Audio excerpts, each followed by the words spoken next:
How do you think this idea of infinity influences your life?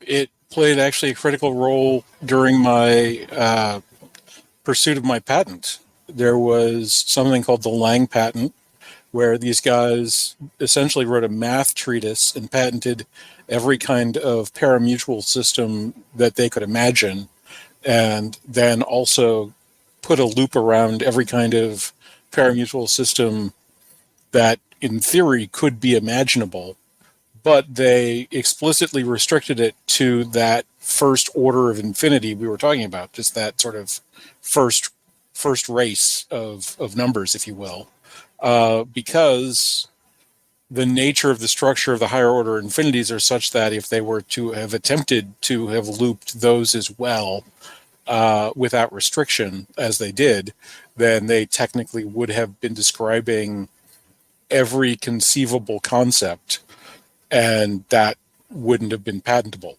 I don't know whether they or the patent office was aware of that restriction, but because the nature of my system is intrinsically based on concepts from transfinite set theory, their patent's restriction of themselves to countably finite sets meant that their patent was totally irrelevant to my patent, and so I didn't have to go into a incredibly lengthy, detailed, and ridiculously expensive defense.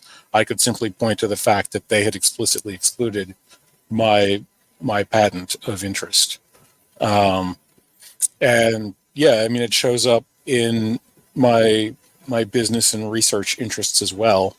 I think about infinity, in terms of infinite loops and where they are appropriate and where they are inappropriate. What is your definition of an inventor? And what advice would you give to young inventors, whether they're in any type of scientific field? I think invention probably would be, fairly defined as the introduction of an idea or system which reduces the noise from a economically viable activity. I think that's as fair as I can get. For inventors, I think there's sort of a very divergent future. On the one hand, the technologies that we have and are rapidly developing with some of the generative AI and deep learning types of techniques and some of the things mean that developing new systems and radically more powerful systems has become so easy that you can basically do it in your living room. That, however, means that there's going to be a much noisier world and a lot more claims to that status. And so we've already seen this in computer science for quite some time. Apple is one of the more successful computer companies that has ever existed. And from my point of view, it is a fashion house, not a technology company. As fashion dominates in the technological space, we will see the word inventor being co-opted by highly successful fashion designers, because that's already happened. And that's extremely unfortunate because they're radically different skill sets. And one of them, the one that gets rewarded, isn't strictly necessary. And the other one, the one that doesn't get rewarded, is. So Apple is a passion. So I've said this for decades. Yeah, I think that that's the fairest way to think about them. So what would Android be?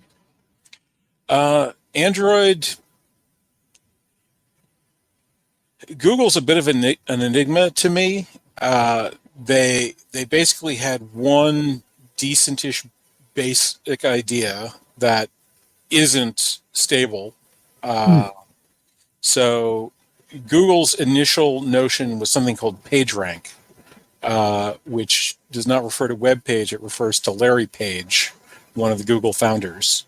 And it was an idea he had for relevancy ranking of scientific papers. Scientific papers, of course, have references. When you are doing work based on other people's work, you give them credit. And so his notion was that if we basically built a very large matrix and gave every single paper a value that was effectively equal to the amount of incoming value from all of its incoming references, where that value was then divided out to all the outgoing value of all of its outgoing references, we would be able to come up with a relevancy figure for each paper and sort of figure out what the most important scientific papers were, because they're the what scientists were talking about. And then they applied that to the internet and used hyperlinks to do those kinds of things.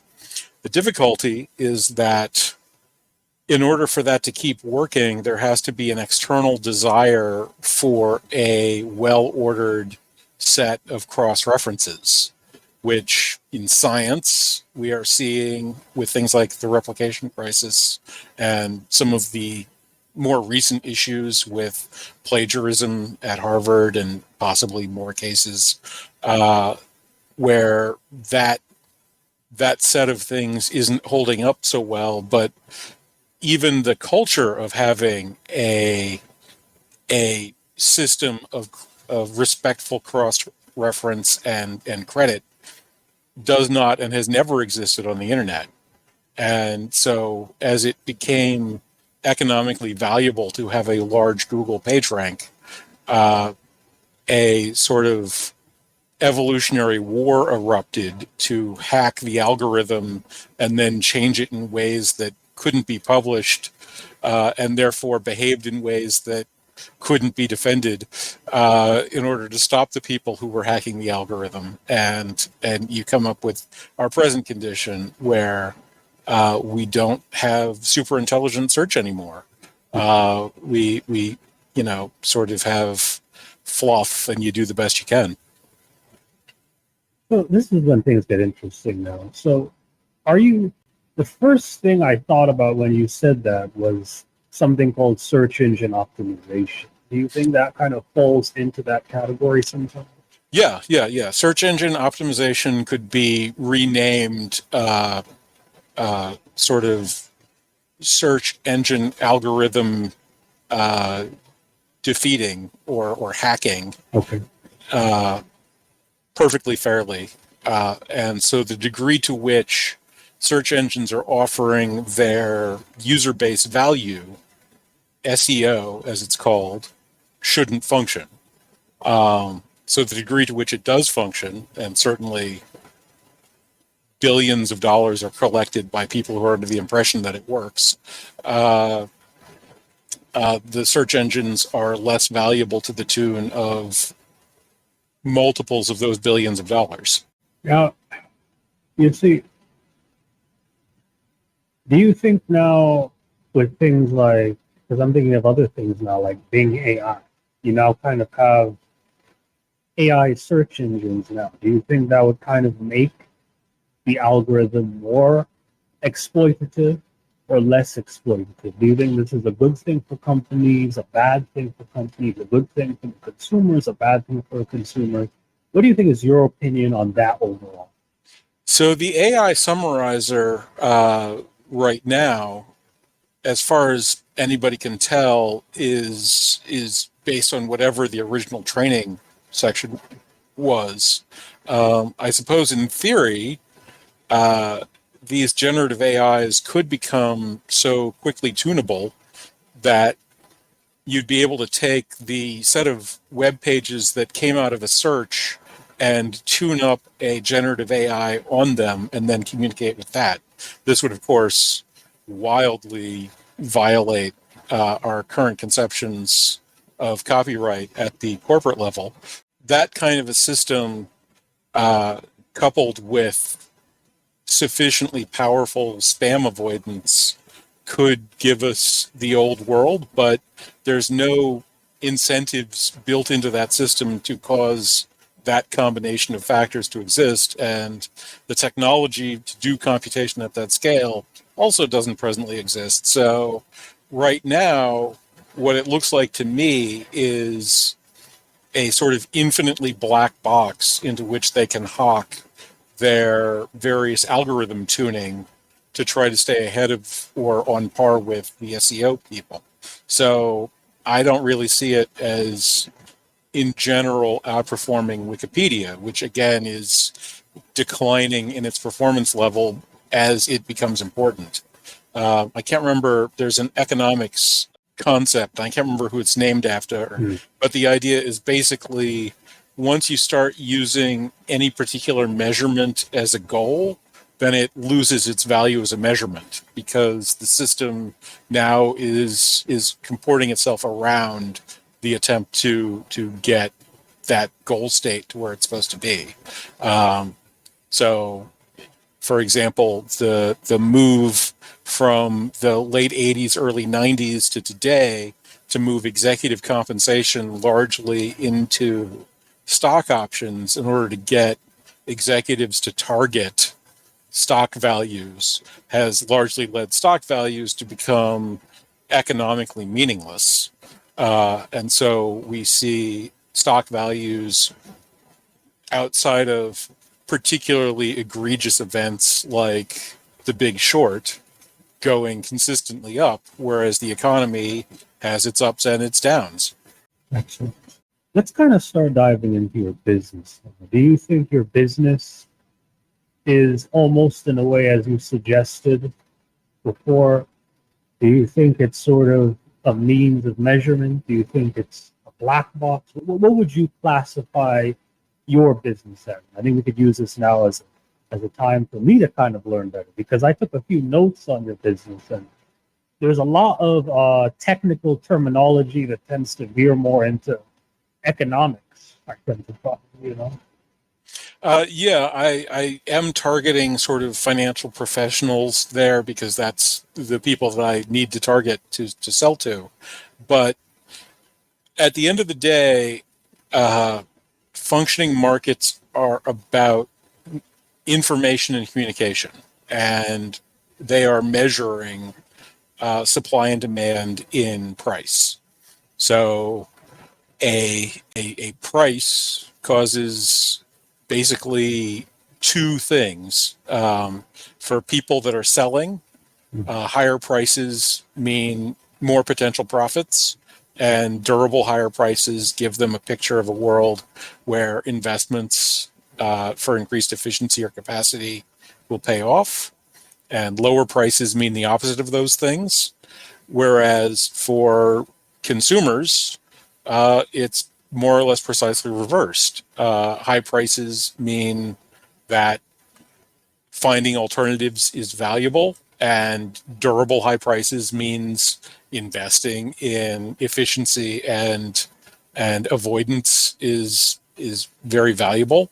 Whereas low prices mean abundance, and durable low prices mean that you can effectively just pick things up whenever you actually need them. You don't necessarily need to stockpile or otherwise.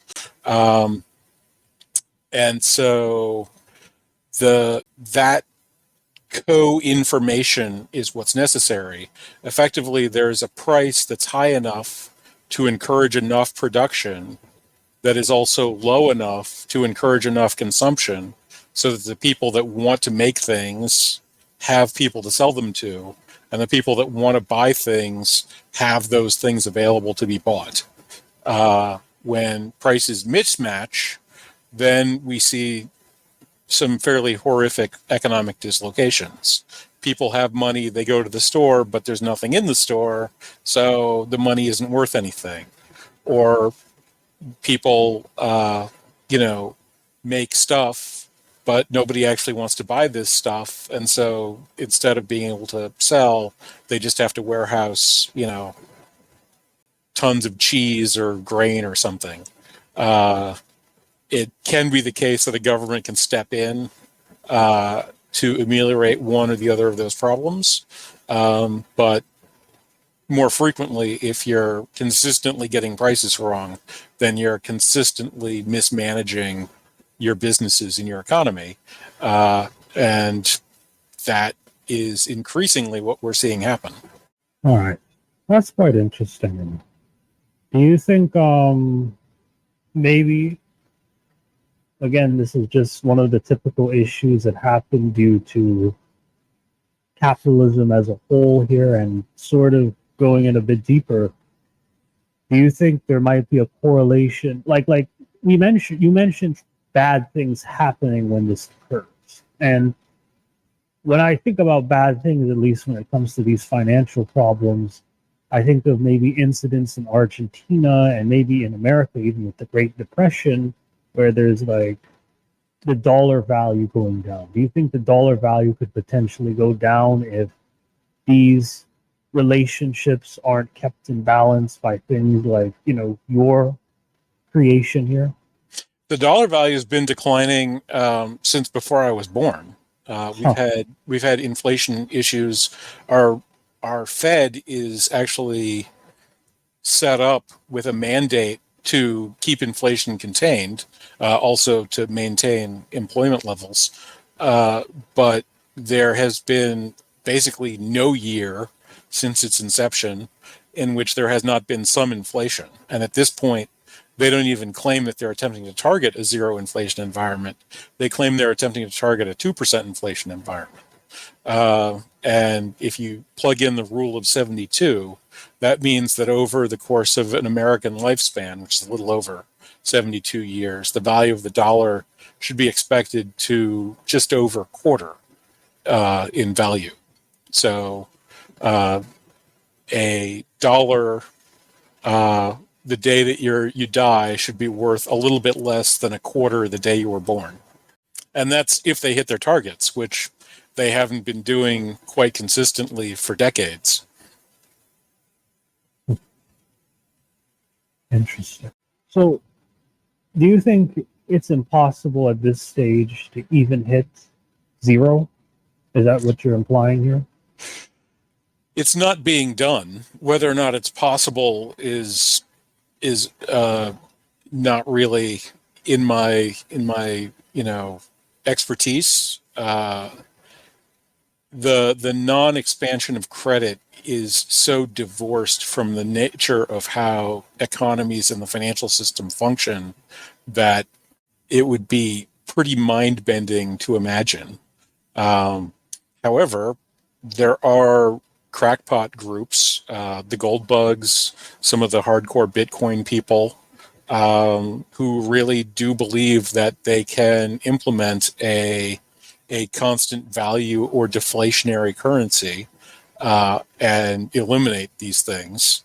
And while none of them possesses anything like political power at this point, the world's in pretty massive flux, and the systems that are presently operating on this only credit system are becoming more and more expensive and less useful. So as those systems crack apart, it's hard to imagine what could take over from them.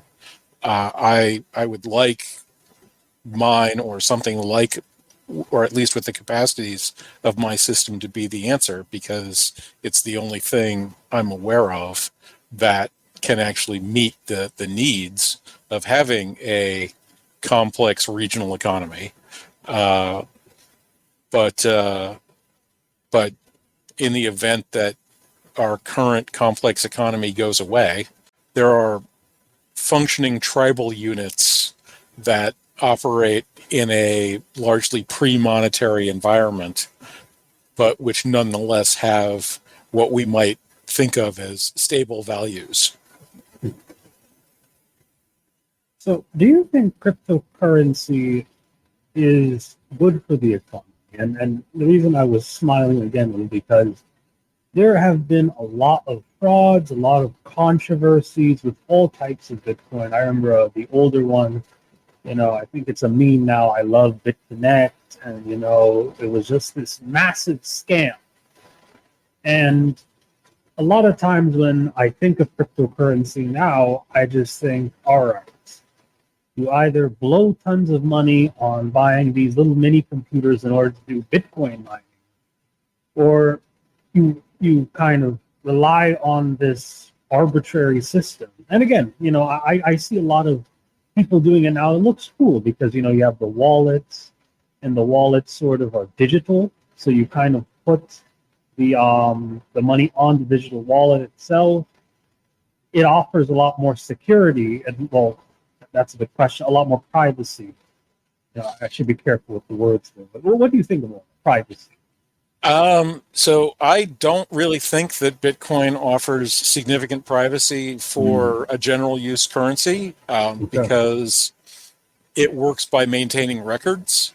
So if your entire use of your wallet is permanently online for the purchase and usage of digital assets, which you entirely interact with through dark web style systems, so there's never any traceability of anything back to you, that's fine. But if you want to actually make anything real, then at some point a delivery will occur in physical space, and once the record of that delivery is tied to the particular transaction that inspired it, then that transaction and its historical trace of the wallets that are involved are all being recorded, since that's actually how the transaction network functions. I see Bitcoin as effectively irrelevant. I think that the scams are quite harmful and also quite ubiquitous and basically embarrassing.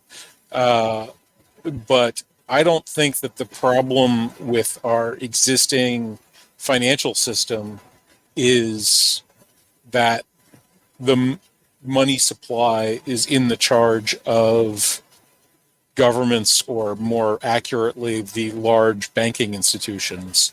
I think the problem is that the mechanism that we're using to trade in marketplaces is one of those things that can't stand up to infinite recursion. And now that we've plugged computers into them, they've stopped working. So flash crashes are happening with greater frequency. Because of the flash crashes, people have to spend more money to utilize the system. That money is not available to actually produce food and clothing and shelter and energy and other stuff that the economy actually requires to function. And there's no top end. As technology improves, the risk of using these systems increases. And so the better we get at producing the things that we want, the more expensive it becomes to maintain a complex economy that can do these things. And that's a system that has a breaking point. And I would expect, at the rate at which things are going off the rails, that breaking point is within the lives of most of those living. Okay. So, how do you think, okay, because when I think about all this stuff you're telling me now, how would this sort of relate more towards the average consumer? Is this more focused on B2B, or is this more B2C? What would you consider your established more associated? Because when I think about this seems more like a B2B situation when it comes to these big commodities moving around in trade. I don't think we care much about the average person sort of moving these around. Not in a bad sense, but in the technical. Yeah. Well, so markets are a B2B scenario, but there's two sides. Number one, commodity production, particularly in the agricultural space, has been a watchword of middle class action. Farmers have shifted over the last couple centuries from being a virtual slave class of serfs to being generally well-off small business owners, and having the markets move in a way that makes it much more expensive is one of, if not the primary cause that led to things like farm aid and other calls for the death of the small farm. So creating better marketplaces creates more independent middle class opportunities for people to get into productive environments because they don't have to face daunting market costs anymore. The second thing is that all this money comes from somewhere, and ultimately money comes from the people that are paying.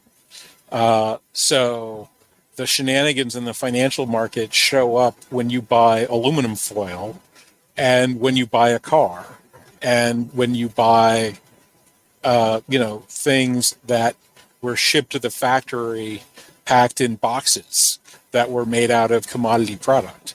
So your grocery bill is in some ways affected by the markets going haywire and causing costs to go up without transiting those costs to the actual producers to signal them that they should start upping production and increasing the amount of viable product that exists. While people don't interact with these things on a day-to-day, improving the marketplace would, one, increase the ability of people to interact with them on a day-to-day to their great benefit, and two, would ameliorate a large amount of the costs that are associated with pumping gas into your car, buying clothing for school, and just the weekly shopping trip. Yeah, go on. Well, going into the future, there's some extremely exciting technologies around automation that are part and parcel of the current AI crop. Some of these things are extremely high value, extremely esoteric things. There's a company in town, I got to talk to the owner, and he developed a way to basically put a mechanical engineering PhD in a box. There's this technique that you can do with lasers where you use a very quick burst laser to microheat the surface of an object, and then do some spectroscopy or some other things on that and work out what the physical properties of the surface of an object are. And this is a well-known technique that's been in use for decades, but it's effectively only been in use in very constrained lab environments because it takes very smart people a decade of training. It's basically harder to produce these people than it is to produce brain surgeons, or at least we don't produce as many of them as we produce brain surgeons. But he did some work, and he's now got a box that you plug a computer into, and it'll do all the fiddly bits and controls and so on. And it costs a lot less than 1 year's annual salary. 3D printing in food is a thing that's under active, research, and it's getting crazier and crazier. So we could see a world where we rapidly develop high skill craft in a box. And so rather than having like an oven and a dishwasher, you could have a Michelin 2-star chef in a box, and you could buy commodity product. No more freezer meals. You could buy commodity product at Costco, plug it into your Michelin 2-star, and have incredibly high quality food. Now that's not happening, soon, but the sort of precursors are out there. And we could see for manufacturing, for daily life, we could see some of these technologies being incorporated and commodifying inputs and transits in ways that could largely deteriorate the value of retail options like Amazon for even complex objects like furniture. That's excellent. So, if you were to talk more about current events, you have the Cybertruck. How do you think the Cybertruck might be pushing toward this new era? And do you think it's pushing toward this new era? Was this just a weak suggestion in life? Be honest with me. I think the Cybertruck and Tesla in general is another example of fashion taking over a technology company or a technology idea. I don't know how to gauge how successful the Cybertruck is as a fashion statement. Elon's relationship with his user base has become much more complicated since he waded into the whole Twitter X scenario.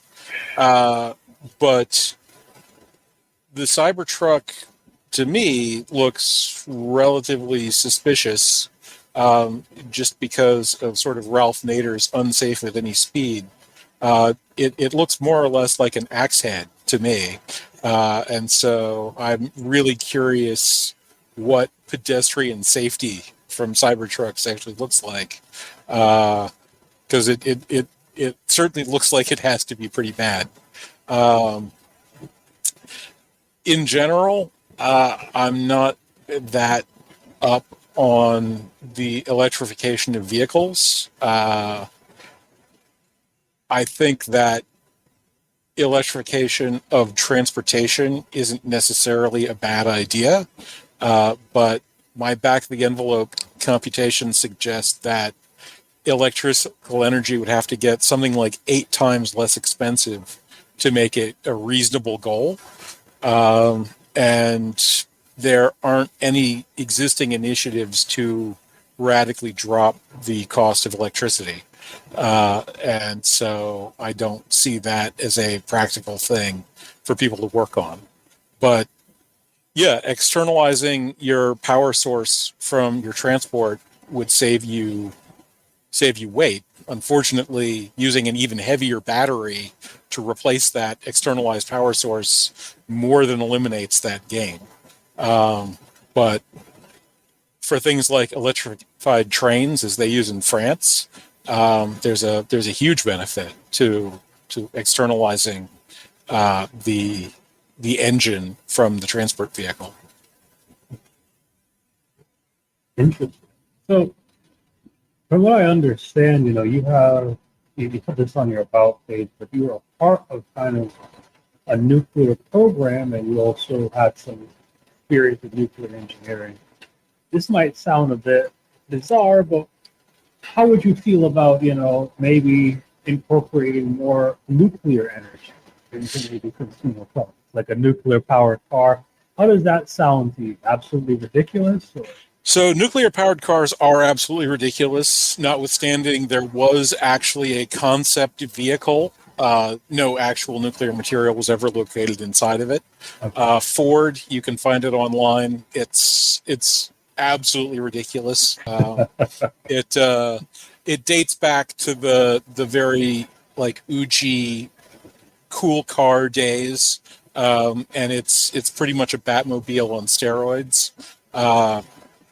Part of the design involves like a foot of lead shielding between the passenger compartment and the engine compartment, which leads to sort of a more elongated front to accommodate those things.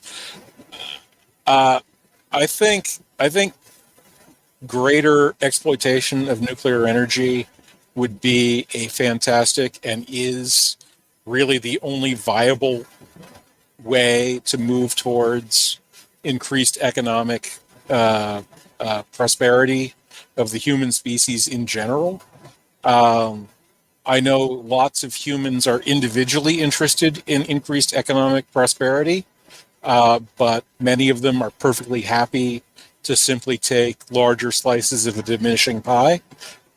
Whether or not we'll get it within ourselves to figure out that there's just not going to be any more dessert left if we keep doing this. Again, that's outside of my ambit. But nukes are not a panacea. The existing technologies have pretty severe limitations. There are a number of better technologies that have gotten through what I would call the pilot stage. In sort of the early days of nuclear exploration, a number of devices were actually built and operated. And some of those have potential, but to really get us up, we would need to not merely have nuclear power, but have inexpensive nuclear power. And that requires basically engaging usefully on all of the fronts simultaneously. And since it's basically become a political football of the no progress at any cost community, appropriate engagement in that direction, that's going to be incredibly difficult. Are you familiar with the movie called Oppenheimer? I am familiar with it. I didn't watch it. I hope to someday, but I don't really get out to the films that much. I saw the trailer, and the explosion scenes that are intercut in the trailer. There's some fairly notorious photographs that were actually taken of early bomb explosions that are fairly interesting because of the nature of how atomic bombs work. The explosions are almost perfectly spherical, but they aren't actually perfectly spherical. They have some very odd nodules on them. And from what I could tell, the explosions that were in the film were recreations of the pictures of the few nanoseconds after detonation explosives. And so I'm very fascinated to see whether or not it sort of holds up to what the atomic explosions are supposed to actually look like. We can't see that quickly, of course. And I also hope to sort of see some behind the scenes at some point to figure out how they did. With Nolan, I expect they're not computer generated, and so I'm curious about what sort of fluid dynamics calculations went into designing the explosives to actually have a front that resembles an atomic blast. Do you think, again, and I know it's hard to give this answer since you haven't watched the movie yet, but from your first impression, did you see it almost as a political football in some sort, especially now in this day and age? And how do you see it as a political football, or if it's not at all? Well, it absolutely was. They go into the Strauss incident and Oppenheimer's accusal of communist sympathy. There were people at Los Alamos who were communist sympathizers and intentionally turned over details of the construction of the bomb to the Soviet Union for the explicit purpose of not allowing the United States to have a monopoly on atomic bombs. And that was one of the defining political decisions of the 20th century.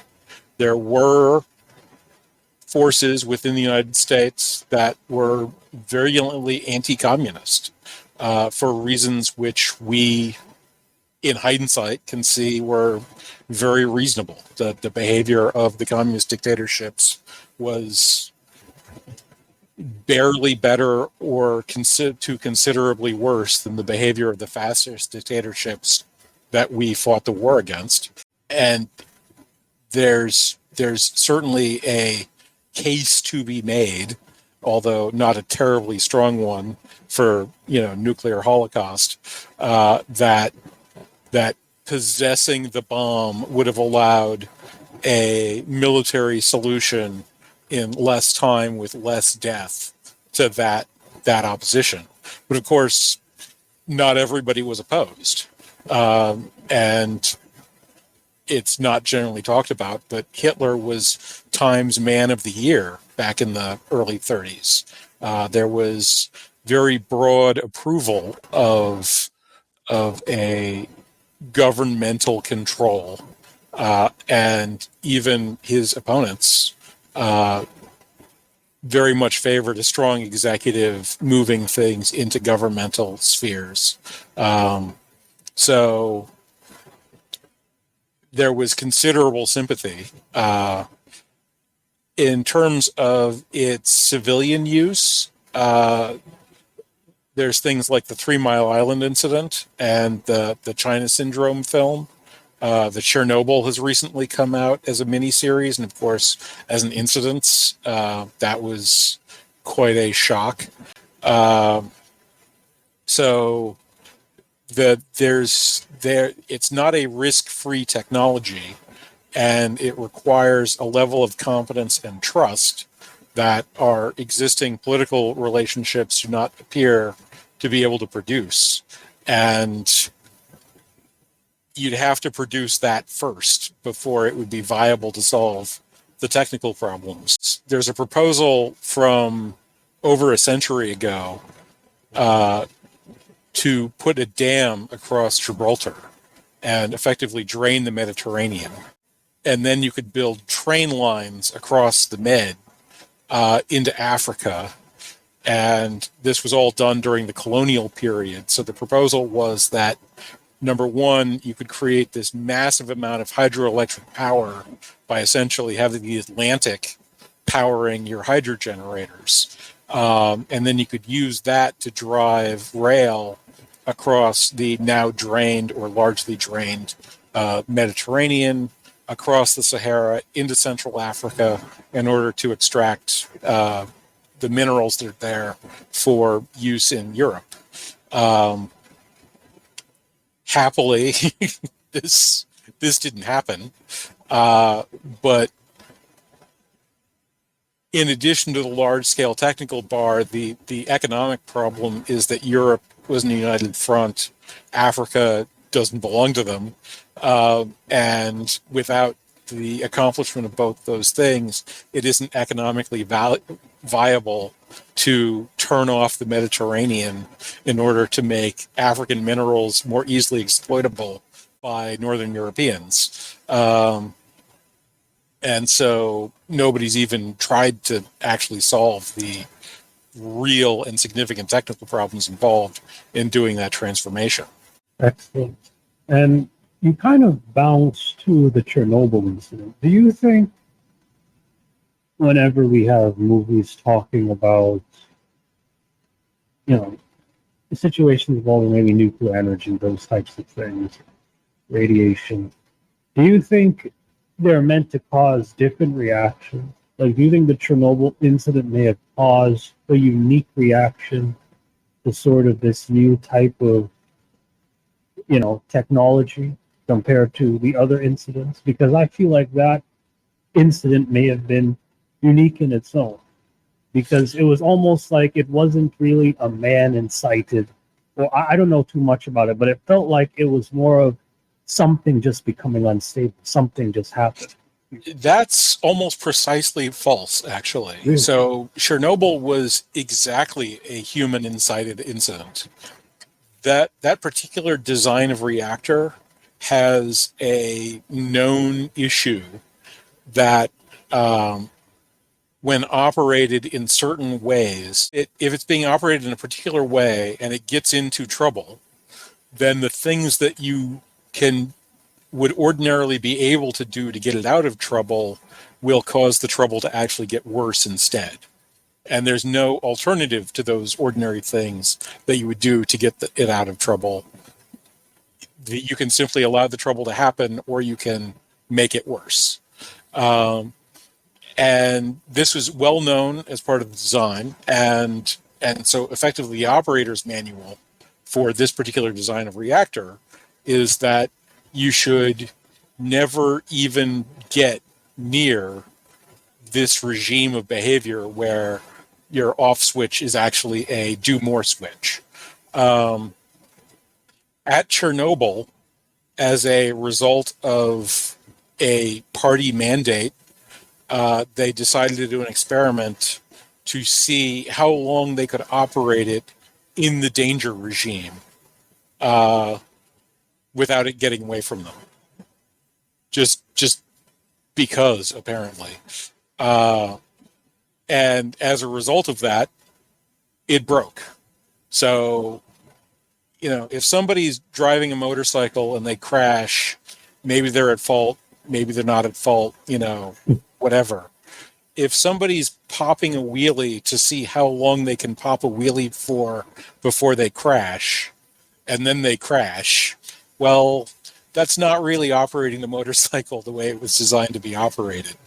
And if you intentionally let air out of the tire continuously while you're doing this, then whatever finally happened to you is basically just your fault, even if whatever finally happened to you was a drunk driver came out of nowhere, because you never would have been there in the first place if you hadn't been doing this monumentally stupid thing guaranteed to end in failure. What you're basically saying is it was an uncontrollable situation, but it was an uncontrollable situation that was sort of caused by a factor that could have been controlled. It was an intentionally created uncontrollable situation to see how bad uncontrollable situations are, and it turns out that that's how bad they are. I haven't seen the full Chernobyl.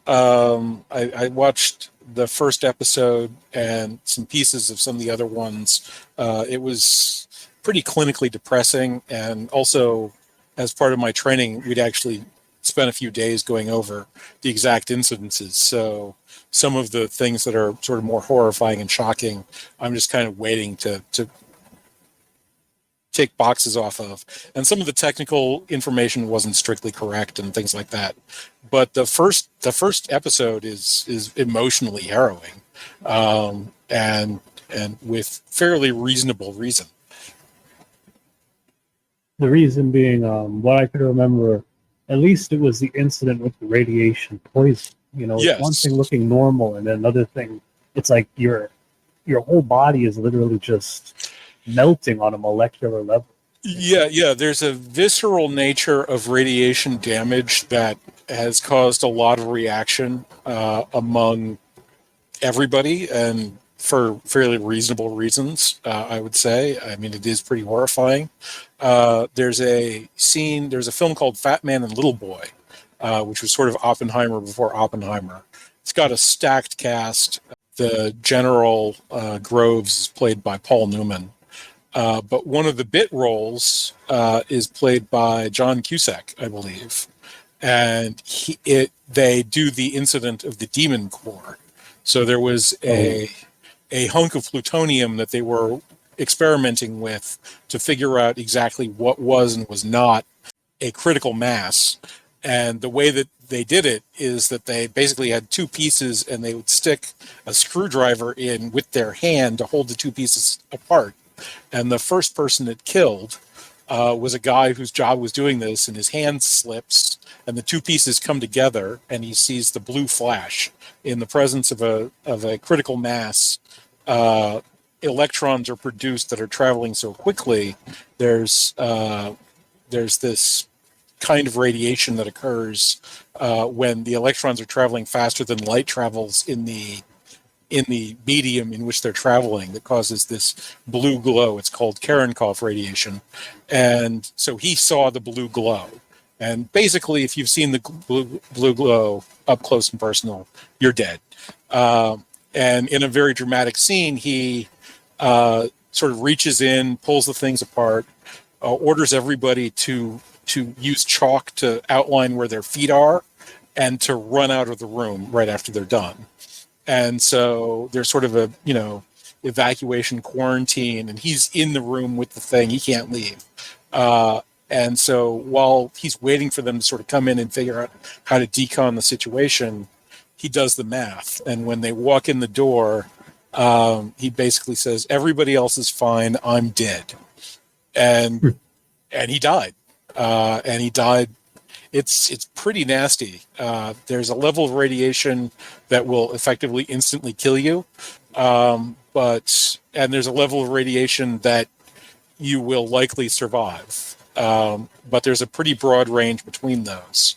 And in that range, the quick death is very unpleasant, and it has all the hair falling out and other associated things that people have heard about from popular culture.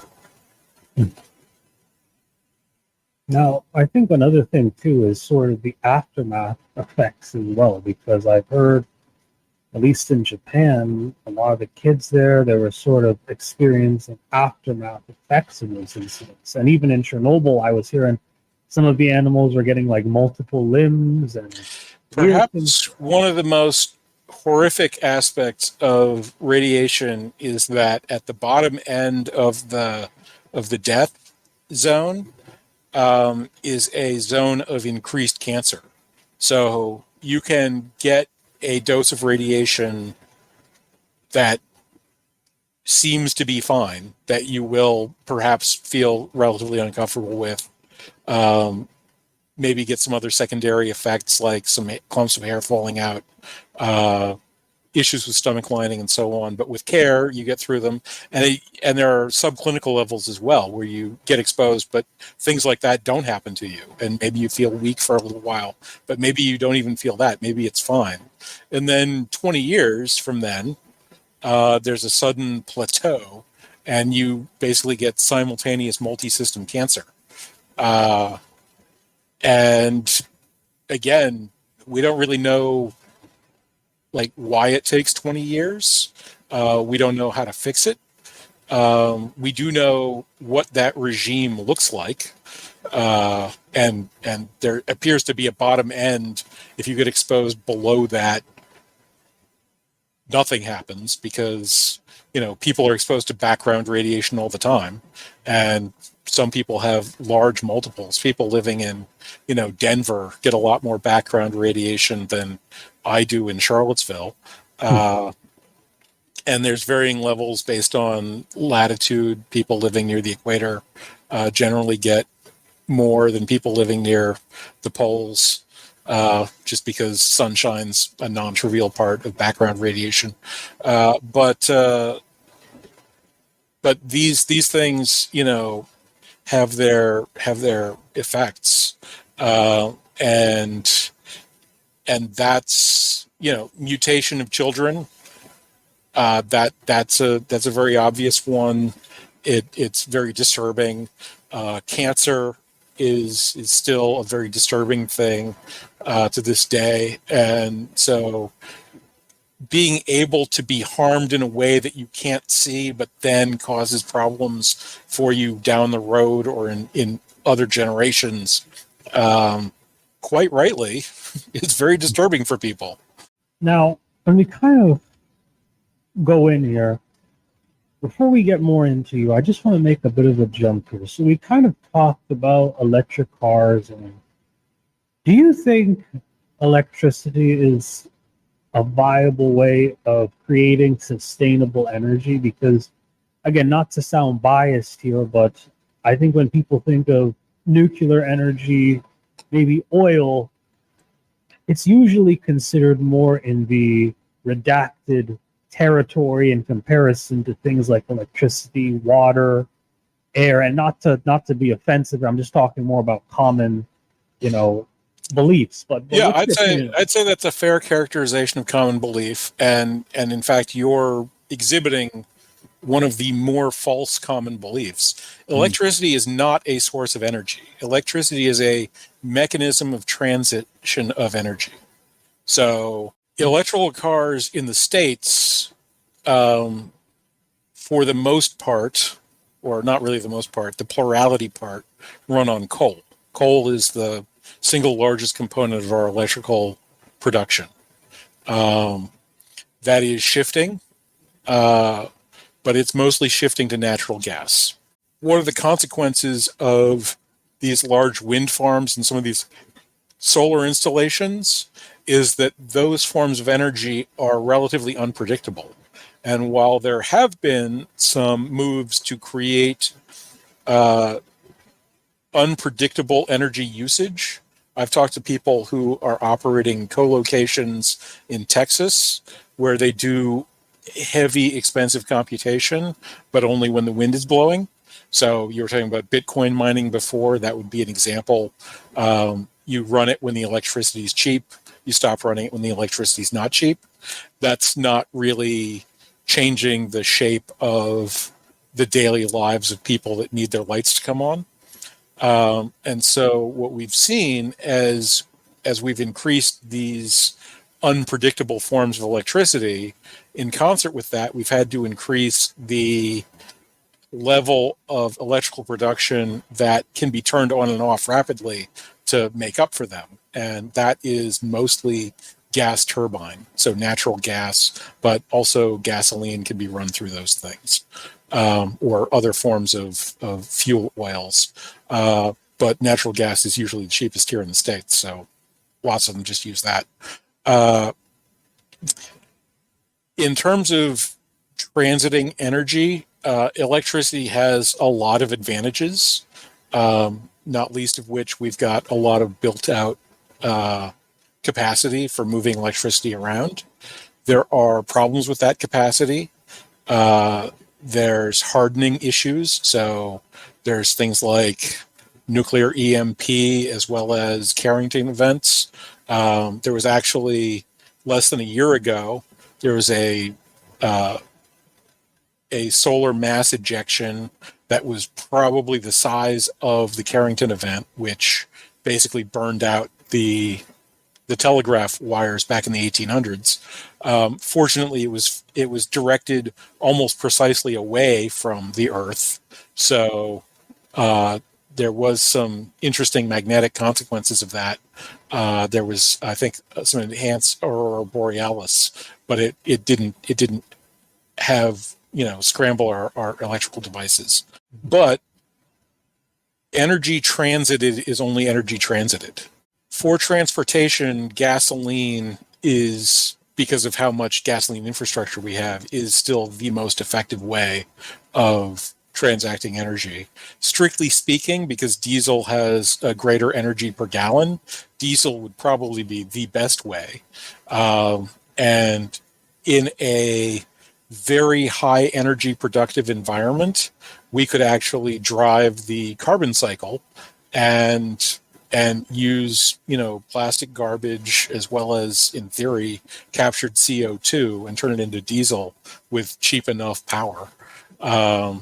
There was a company, when the price of gas went above $100 a barrel, after the recession, after the dot-com crash, there was a company that got started that actually was turning trash into gasoline. But of course, gas didn't stay that expensive very long, and they weren't viable below that level. I think with our current electrical infrastructure, the number I've seen quoted is $400. So there's a functional ceiling of $400 a barrel for oil, because at $400 it becomes economically viable to just turn everything into oil with the kinds of electrical production we have. So that's a potentially interesting idea if these renewable sources become much more prevalent and remain as unpredictable as they currently are.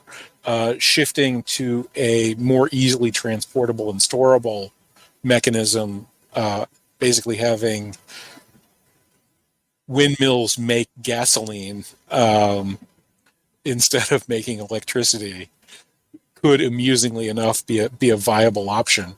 But that's still all pretty thermodynamically suspect. At the end of the day,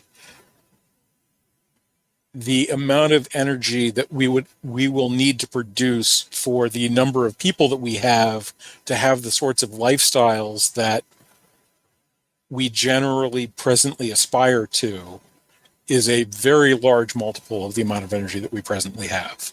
And so either we are going to have to start burning lots more fossil fuels, or adopt nuclear energy, or work out radically more efficient mechanisms for hydroelectric recovery, which will radically change the hydro ecosystem, probably both on land and in the ocean.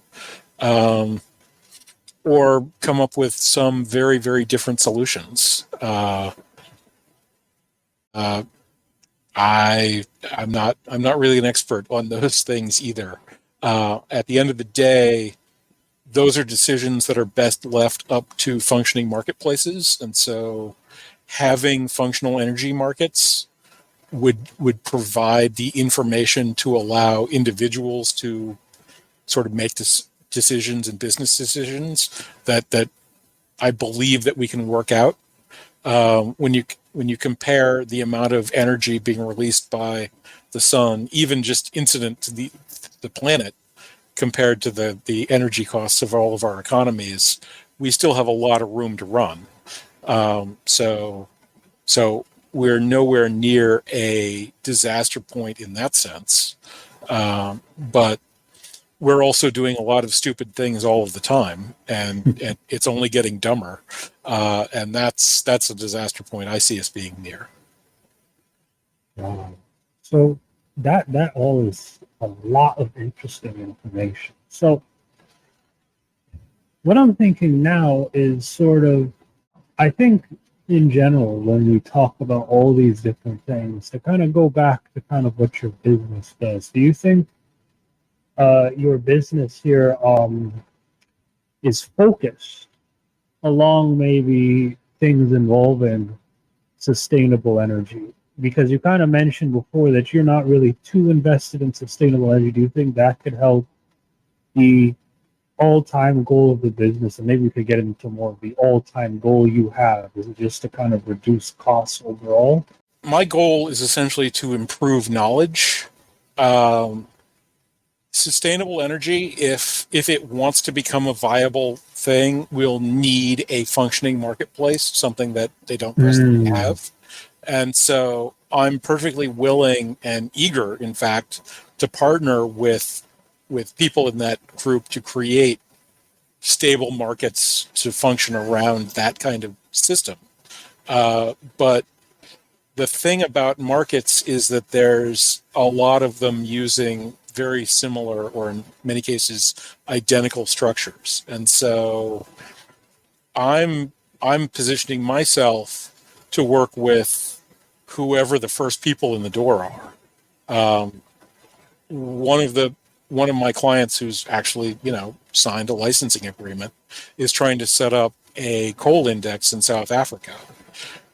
I'd rather live in a world that has functioning markets, even if they're on coal, than live in a world that doesn't have functioning markets, even if they're not on wind power. So I'm basically agnostic. If coal gets a functioning marketplace and consequently becomes the dominant form of energy production here on planet Earth and wipes out windmills, well, then the windmill people should have set a marketplace up and competed, is essentially my attitude. You mentioned the goal of your company is to spread information. And obviously, I think after a lot of our discussion here, your main point is that sustainable energy definitely needs a marketplace. But what industry do you think requires the most information? What industry is your company focused on for providing that type of information? Well, again, I don't really have a focus. I think probably the most important industrial umbrella for information is agriculture, just because you're sort of doing battle with the entire world ecology, and so there's so many different things going on. Also, it's one of the fundamentals. Everybody needs to eat, and so food production keeps being important no matter what. So a lot of my examples and research are in that direction, but I've talked to people in industrial metals and lumber and every other subject I can get my hands on, looking for people that want to move forward. I think that with the internet and computer technology, we're seeing a hyper exponential explosion in data. Information has, signal has not so much kept up. There's a lot of noise out there. And I think complex civilization needs common understanding of things that are also happen to be true in order to function. Because if, everybody thinks that there isn't a brick wall up ahead, then you keep driving the car until you hit the brick wall. But if nobody thinks that anybody is going in the right direction, then the car never moves, and you're all just stuck there. So common understanding of true things is important, and the only way I can see that happening is creating ways to align super intelligent systems so that we can gain access to the actual true information that's in all this stuff that's going on everywhere. Because it's not practical to read the internet every millisecond and figure out what's going on. We need human scale aggregation, and we need it to happen in ways that encourage them to be true and encourage the true things to be trustable. And the things that we have so far that operate at that scale are web scale companies like Google and Facebook and the markets. And both of those are unstable. I think I want to definitely get into maybe Google and maybe their involvement in agriculture if they possibly have one. But I'm just thinking now so more the influence of technology in agriculture now. Like I was looking at some videos and they actually have drones that can look into the actual trees themselves as they're moving around and pick out the ripest fruits to kind of place in. And I just found that so fascinating. And agriculture gets so complicated too because robots are becoming extremely sophisticated and are getting better very, very quickly. And so the replacement of stoop labor is becoming much more practical. And that's an enormous political football right there. Google actually does have some agricultural ambitions. Google, like Amazon, is essentially attempting to retailize the agriculture business. So rather than farms selling to a sort of production hub that can mill their goods into flours or, steaks or whatever, they would be able to direct connect to consumers, bypassing the existing, farm to table infrastructure of grocery stores and so on. Both Google and Amazon are doing this for basically the same reason. They make money off of retail sales, in the case of Amazon directly because they charge for it, in the case of Google because they charge for advertising. Fortunately, it's incredibly difficult to retailize these marketplaces. And so they are pretty consistently failing in those attempts. And the reason that's incredibly fortunate is because if they did actually succeed in those attempts, basically the food supply would vanish almost immediately, because retail is just much too unstable to support the kinds of investments and work required for commodity production. So two of the world's most powerful companies have spent billions of dollars attempting to do something that will quite literally end civilization if they succeed, but is fortunately probably too difficult for them to accomplish. And that's where more or less where that stands right now. Do you think agriculture and retail sort of have a good symbiosis together? Do you think they blend together very nicely now? Or do you think there's issues with them? Because at least when I think about retail a lot, like if you think about Stu Leonard's, even though it looks a lot like a retail place, it gives off almost an agricultural vibe, almost as if you're going into a farm, if you will, in the store. So maybe that's just a marketing tactic, but I'm just fascinated in your opinion. Do you think retail companies are trying to look more associated with commodity production rather than distribution in a sense? Retail is effectively the opposite of commodity action. Mm-hmm. The entire purpose of retail is to create a differentiated product that you are trying to achieve monopoly control of the space for. Whereas the entire point of commodity is effectively entirely based on production. You have no advantage in quality because there's no quality difference, because product is that which is of the quality required to be product. I think that commodity production is radically superior to retail for effective and efficient production because it's solely focused on that, whereas retail is solely focused on making the sale. And retail dominated companies have a long history of becoming less and less efficient and effective at producing their core product, and then getting replaced by new retail companies. So retail is functioning in an environment of continual business ferment, where new players will come on board to replace the old players that have achieved sort of, heat death. They've got their built-in customer base, but they've lost their product quality.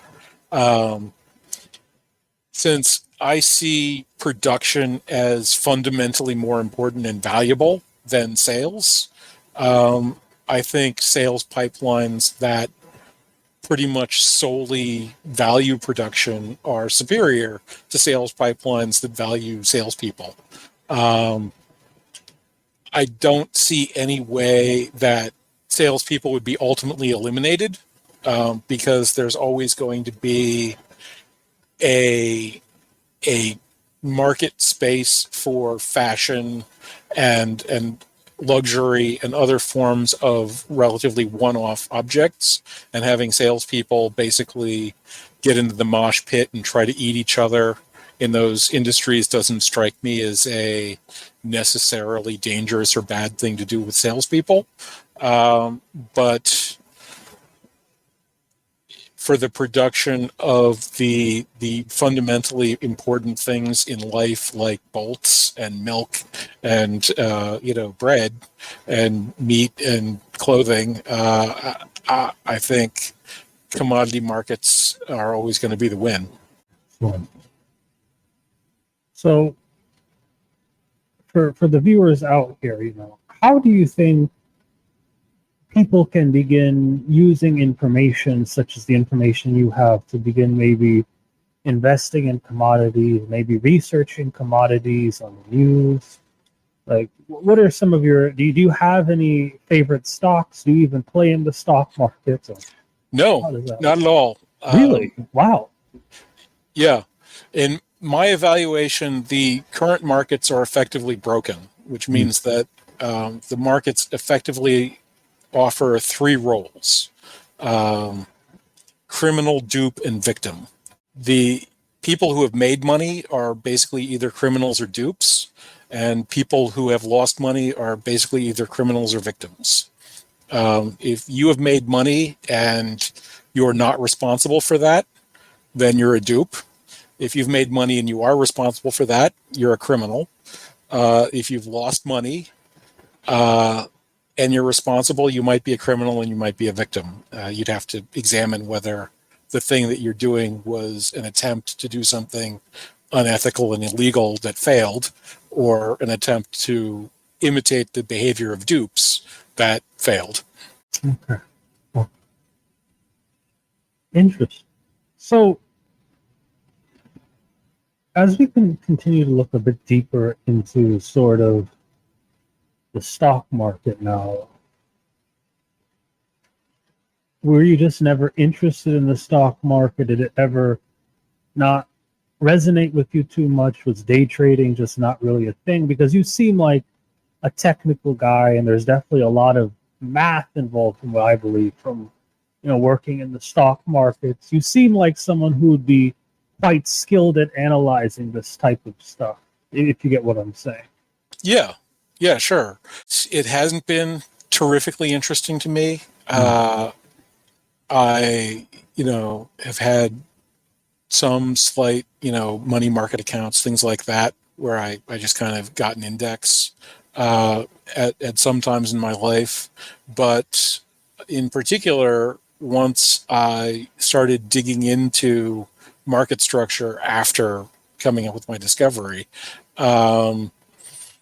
everything that I've seen, and also news items from before then, so the dot-com bust and some of the stuff that sort of came out in that aftermath, the whole housing crisis debacle, the global financial crisis, which I maintain hasn't really even gotten off the starting line yet, has pretty consistently pushed me into a more and more cynical view. And then once I analyzed it from a computational math and information standpoint, it became pretty obvious that the system is effectively a pay-to-win lottery. And that's a big turnoff for me. Pay-to-win lottery. So you think that's what it is? Investing is basically just sophisticated gambling. In many cases, it's highly unsophisticated gambling. And in most cases, it's technically not even gambling at all, because they're simply exploiting flaws in market structure to create sure bets for themselves. So you'd rather probably gamble in a casino than invest in the stock market? I have no interest in gambling casinos either, but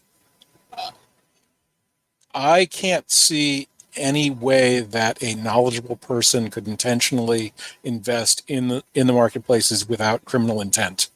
So, as I continue to drive this question forward, though, because I'm just really curious here, how do you think the average person, okay, what if he wanted to begin to, because from what I could get from a lot of our talk here, sustainable energy, retail, that's not really where the majority of the good commodities are, where that real change is. So it's really agriculture. How do you think someone can begin to invest and get involved in this agriculture industry? What could he do to get involved in? Well, you could learn to garden. It's not my cup of tea. I'm not really an outdoorsy kind of a person. I burn very quickly and I don't sweat when it gets too hot. So it's been a problem for quite some time. But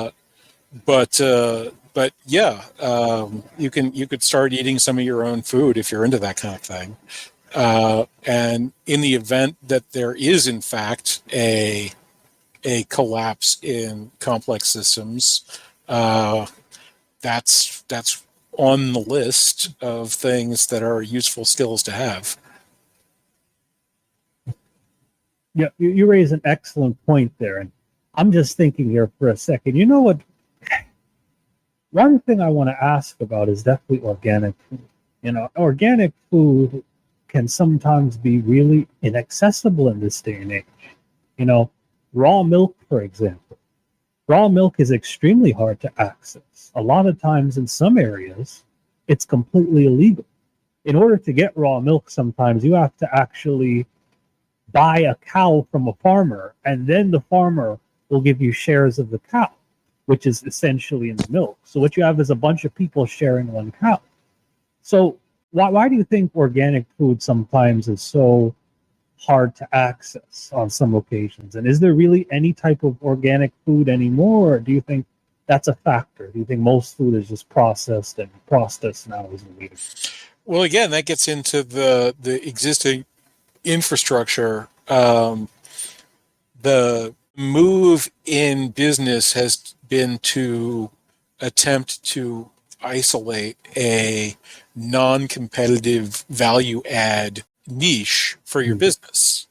You want zero competition because competition drives down your margins, and you want some kind of plus, percentage on your cost of goods so that you stay profitable.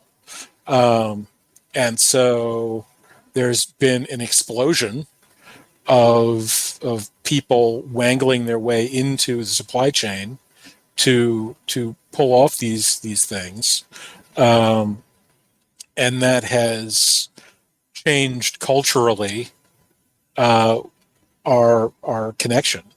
There's enormous numbers of people that live in cities and effectively can't use their kitchens or even don't have them, and forget the lack of organic food in the grocery store. They're exclusively buying restaurant meals or things at the deli counter. So we're talking about a long and very complicated system with a lot of layers. And the difficulty with that is that any untrustworthy layer in that system produces an untrustworthy product. So if you're direct, if you're a plant that's sitting out and the sun's shining on you, you're making your own food. But then if you're eating that plant, then, well, the plant's pretty trustable unless it's poisonous.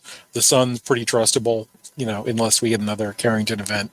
If you're the predator that's eating that, if you're the person that goes to the deli counter and buys pastrami, then there's a lot of hands that were involved in the production of that sandwich you're eating. And there can be slips anywhere. And so I think we actually need a complicated civilization that has a lot of these niches available. But in order to make them reliable and not things that can shift from having a good product and trying to tell people about it to pretending that you have a good product and very successfully telling people about it, is to have markets that are much more focused on the real, whereas our existing markets have just completely left planet Earth behind. So yeah, I see it as a foundational duty for people that want to have institutions going forward to get out and build those institutions today, because the ones we have, they don't have a future. Excellent. I think you're so right about that idea, because I feel like you're asking an overarching question of what is process as a whole, because it reminds me so much of AI nowadays, because Disney was always a mecca of dominating copyright laws, but now with the rise of AI, we have to start questioning, okay, what is original, what is creative, and now we have to question what is process now, etc. So these types of questions, I think, are just very interesting things. And again, I don't think it's I don't think it's in anyone's place here to kind of ask these types of questions, but kind of more about what you're doing now. Do you think what is your company doing right now necessarily when it comes to agriculture? Are you more so educating people on how to take advantage of agriculture now, or are you more so forecasting how agriculture will be? My focus is on trying to find people to launch new markets that for whatever usage they want. So my only agriculture contact right now is a guy who's trying to set up a coffee index in East Africa. Wow. Okay. A coffee index. So why is he? Why did he choose to work with your company? Well, I actually met him through a podcast. He's been working on retail outlets, internet-based retail outlets for farms in the East African region. I think he's from there originally, or maybe his family is, but he's a Swiss citizen um, with a financial background. And he's interested in upping the sophistication and power of the market access that he's giving his clients, and the costs of existing market design are in the millions of dollars, and so it's impractical, basically. Whereas setting up my markets are considerably cheaper than that, and so he's working towards getting indices that would use my technology to maintain and proffer themselves. Now, I don't mean to be a bit nosy here, but how is his progress now since working with you? It's obviously improved, right?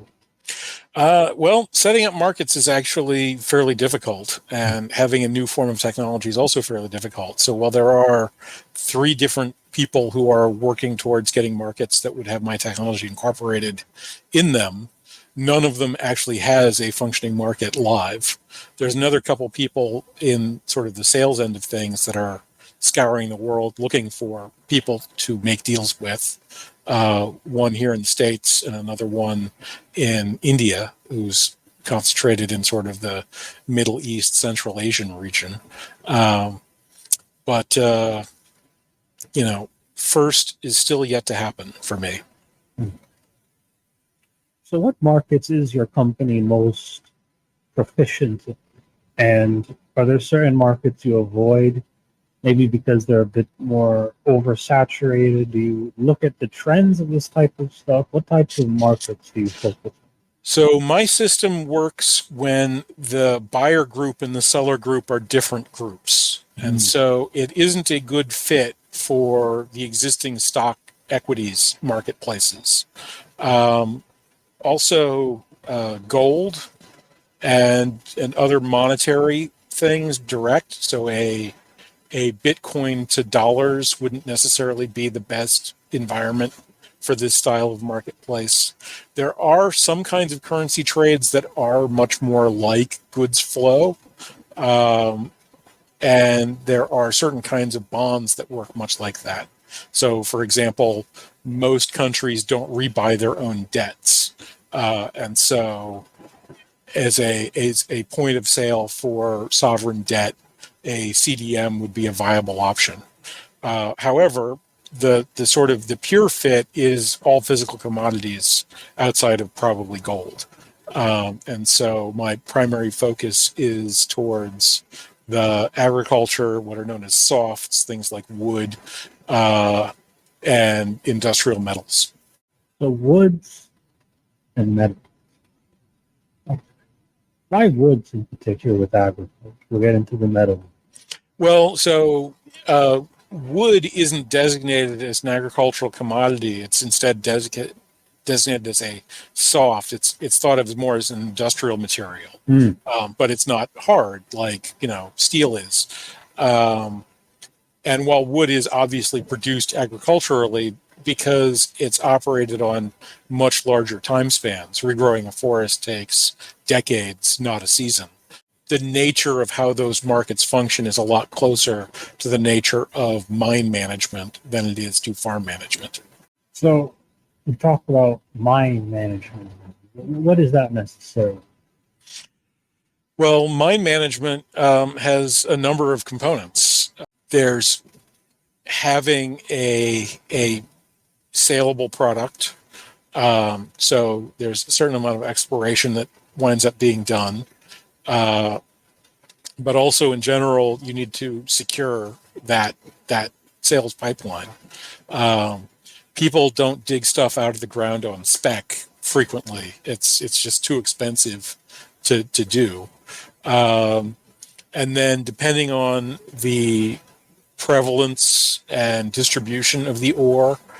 You might be talking about strip mining, you might be talking about pit mining, you might be talking about deep mining.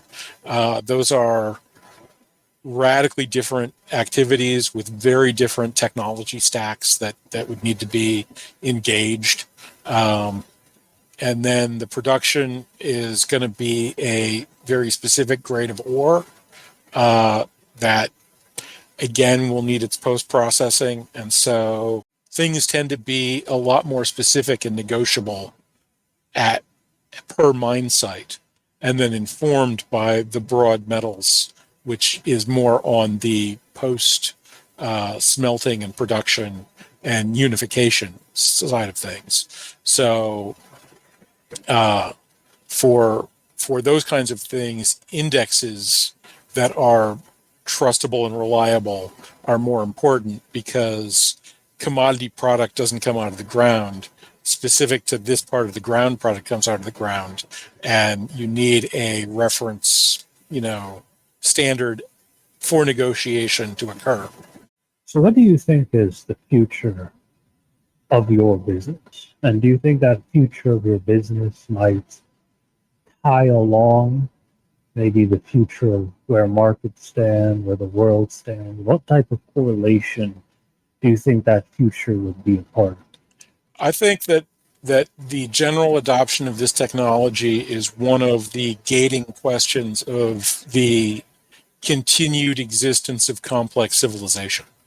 So I think that it'll break through somewhere as it goes from being the kind of thing that is being intellectually discussed by me and other people to something that human beings can look at and point at and imitate.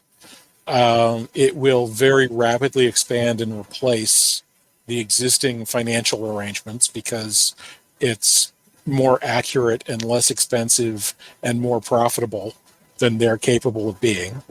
And that at broad adoption, it would effectively double the amount of human wealth that exists, because it will remove cost overheads that are on par with the rate of economic growth of the human species. And so it will form a foundational core of what new civilization looks like, much as the existing marketplaces did for the Renaissance. It was the adoption and building of more complex civilizations on top of those commodity markets, which enabled Europe's economic and then political and scientific domination of the world during the early modern period. So whoever it is that gets off the line first, I'd imagine would have a significant advantage in that as well in our postmodern period.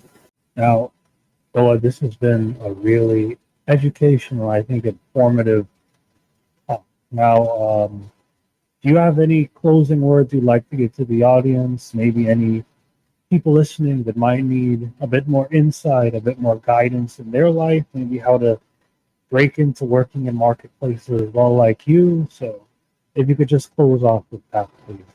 Yeah, sure.